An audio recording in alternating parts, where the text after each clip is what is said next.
నమస్తే, welcome to political bench. ఎన్నికలు పూర్తయిన నేపథ్యంలో బరిలో నిలిచిన వారంతా టెన్షన్ నుంచి బయటపడే అందుకు, రిలాక్స్ అయ్యే అందుకు వివిధ ప్రాంతాలకు వెళ్లటం తెలిసిందే. తాజాగా అలా వెళ్లి భయంకరమైన పేలుళ్ల అనుభవం నుంచి త్రుటిలో తప్పించుకున్న వైఎస్ఆర్ కాంగ్రెస్ పార్టీ అభ్యర్థి ఉదంతం ఇప్పుడు బయటకు వచ్చింది.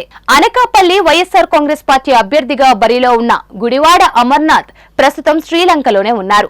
ఎన్నికల తర్వాత స్నేహితులతో కలిసి ఆయన శ్రీలంకకు వెళ్లారు.